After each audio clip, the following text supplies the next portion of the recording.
Hi everyone, today's lesson will be concentrating on our new topic of interest and depreciation. In our first exercise of 801, we're learning about the percentage increase and decrease. So in question 1, a school purchased 200 calculators at $23 and was given a 12% discount. Find the total paid for the calculators. So we're going to firstly start off by writing the number 200 calculators times $23. So this would total up how much I've paid for the calculators normally. But because of that 12% discount, we're going to subtract that away from 100%. And this means that we are paying only 88% of this amount. So we're going to multiply that by 88%. So we can type that in our calculators, and that will give us $4,048. That's how much we pay for these calculators. Okay? Moving on to question 2. If Australia's population at the start of the year was this amount, what will be the population at the end of the year if the expected growth for the year is 1.4%? Answer to the nearest whole number. So we'll start off with that number, 24,287,734 people. Now, because this is an expected growth, we're going to increase this amount by 1.4%, meaning we're multiplying by 100% plus 1.4% in total, which is 101.4%. So we're going to multiply now this amount by that number.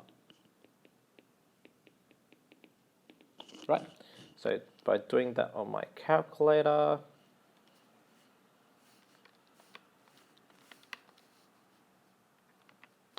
I get this number.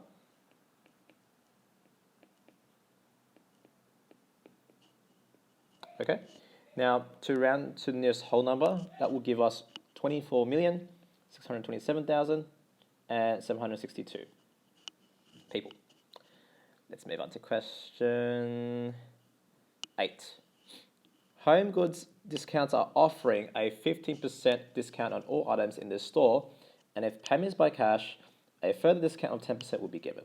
How much will Simon pay for a TV marked at $3,299 if he makes a cash payment?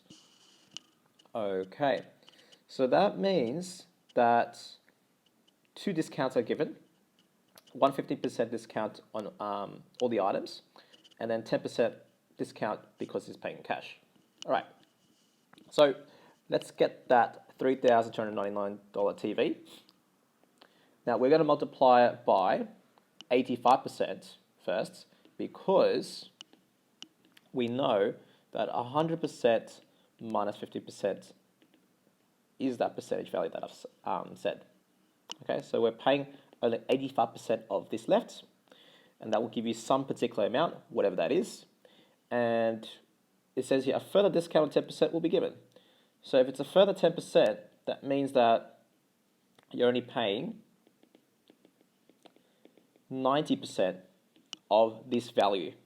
So we're going to multiply this by 90%. Okay, so doing that on my calculator gives me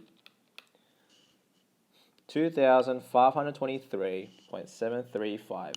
And you know that with any kind of thing that you purchase, should be rounded to 2 decimal places. So if I round this to the nearest 2 decimal places, it'd be 0.474. Okay. Question 9. The toy factory stores increased the price of all toys by 15% at the beginning of the financial year in July. The following January, they discounted all the toys by 8%. For a drone originally priced at $89, calculate the price after the 15%. This is the increase of 15%, I should say. So we're going to now calculate that. Right, it's $89. Now, if we're increasing by 15%, then what we're supposed to do is multiply by 150%. This will add 50% of $89 on top of itself. So by doing that, we should get an increased value, which is $102.35. And now in question B, they want us to find out the sale price after discount. So at the moment, this price is this, but we're going to discount this even more. And by how much? It's 8%. So a discount of 8% means that we're finding out 92% of its value left when you subtract it away from 100. So we're going to get this number here, 102.35, and we're going to multiply this by 92%.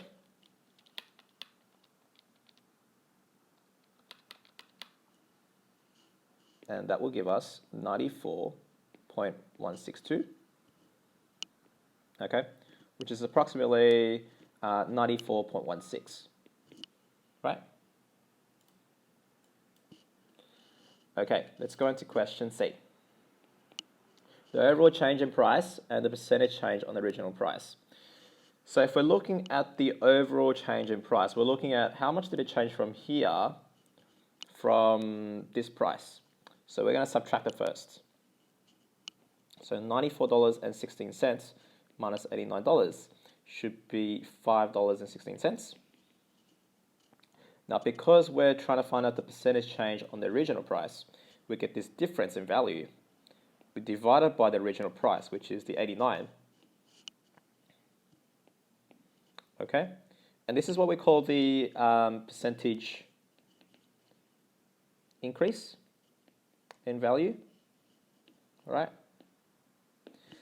So we're going to multiply now this fraction here by 100 to get that percentage change.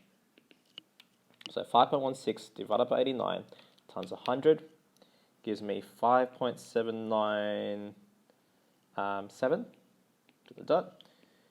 So that would be approximately let's just say 5.8%. Okay, that's how much percentage change there was on the original price. Moving on. Question 12. What percentage change is equivalent to an increase of 20% followed by a decrease of 20%? So to do this value, let's just say that let the price of something be X. Okay? So what happens is that if I have the price X at the beginning, whatever it may be, it could be $100, $20, $50, whatever, we're going to multiply it by an increase of 20%. That means 100% plus 20%, which is 120%. Okay? Now, a decrease of 20% means 100% minus 20%, okay, which means we're only finding out 8% of what that value is after that increase here. So we're going to multiply this by 80%. Now, all we have to do is put this in our calculators. You could actually type in 120% times 80%. I'm just going to type in 1.2 times 0.8 because I like decimals. And I will get 0.96. Okay, that's the result of this value. And that's multiplied by X. Okay, now have a look at what percentage change is there. This 0.96 means there's 96% of that X left. Okay, so what percentage change is this? This is a difference of 4%. Okay, because originally we had 100% of the value. Okay, so the percentage change is a percentage decrease of 4%. Okay, so instead of writing all of this, we can just say percentage decrease of 4% and it will still give us the same value. Okay, question B. A decrease of 20% followed by an increase of 20%. Okay, well, a decrease of 20% means that we'll have 80% of its value left because we just get 100 minus 20 to give you 80. So we're going to start off with X first, times it by that 80%. Okay, and we're going to follow that up by writing an increase of 20%, which is 100% plus 20%. That's 120%. So 120% is multiplied after, and you'll realize that these two are exactly the same numbers. So it's going to give you 0.96x anyway, which is again 96% of x,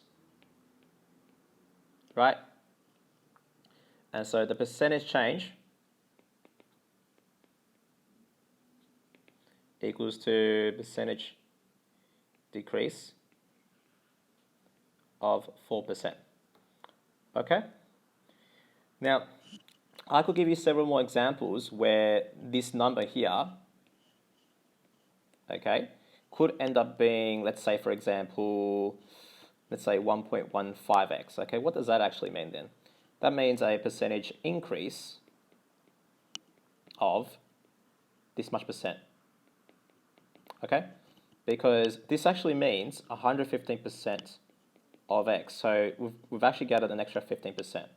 Okay, if I said that there was something like 1.279x, okay, could be something different like that. That's also a percentage increase because it's above 1. Okay, and if you multiply this by 100, this is actually meaning 127.9% of x. So you raise this up by 27.9%. Okay? So these are examples of just percentage increases, and these are examples of percentage decreases.